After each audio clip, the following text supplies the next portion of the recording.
Alrighty then, so turn my attention to the trunk back here in this dart. Got everything out of it, got the jack and the spare tire out, and been going at this, and unfortunately this trunk did not survive as well as the floors did. It's not in bad shape at all by any stretch, but it's just not quite as pristine, I guess you could say. The main issue this trunk has is where they all have a main issue, and that is in this spare tire well. Dodge Mopar saw fit to put the spare in this well here, cut out in the trunks to conserve trunk space instead of trying to put it someplace else. So that makes a good place for the spare and makes an even better place to collect water over the years. So you can see that it's kind of getting Swiss cheese like here where the water has set in there. It's definitely getting punky.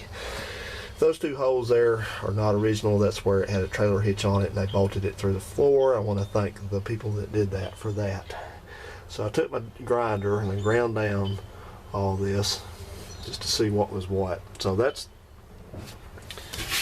just a spot, didn't it? That's about the extent of it. Hole down's good. It's got a couple spots I thought were rust holes, but I don't think so. That one, I don't know. But that one looks like a manufactured hole. I don't know why it would be there, but that's the extent of that. It has some pitting up here too. So I believe what I'm going to do, you have a couple ways to go with this. You can either try to extend its lifespan till you have to put a well in it, which they sell those new. They're not any problem to get those and replace them, just weld them in. Or you can weld one in, and right now I'm not to the point that I want to weld on any metal. So what I'm going to do is I'm just going to clean this up, and I'm going to use my bed liner again. I'm going to treat that rust down there, and I'm going to use the bed liner and coat it real good, and just with it understanding that at some point in the future it's going to either have to have that repaired or replaced. So we're just going to try to get as long as we can out of it. It's not in any kind of bad shape at all right now, like I said.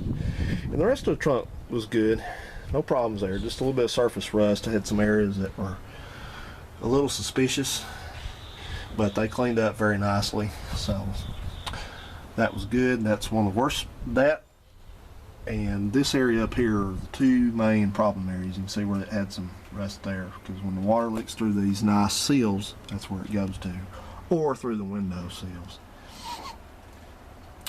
And back here also, I saw some suspicious areas right here where that seam sealer was. That seam sealer is notorious for causing rust, so I ground that back and cleaned that up and just saw what I had here, and it's fine. So I'm just gonna, like I said, I'm gonna deal with that. So that's what I'm gonna do here, and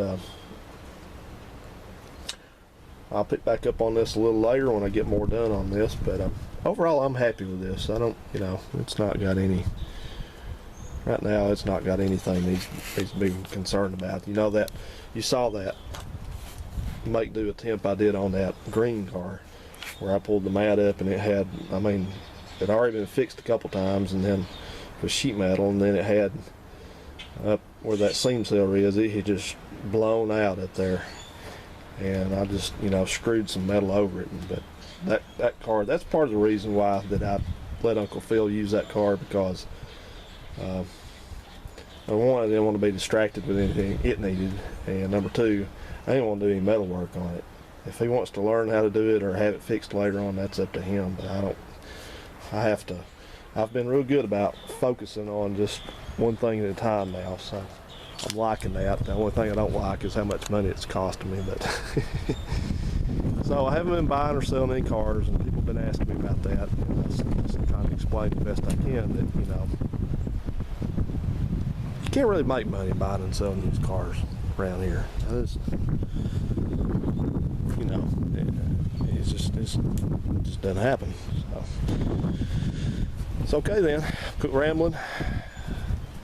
The anti-ramble people will get on to me for rambling, so quit and get on with this. Thanks for watching. See ya.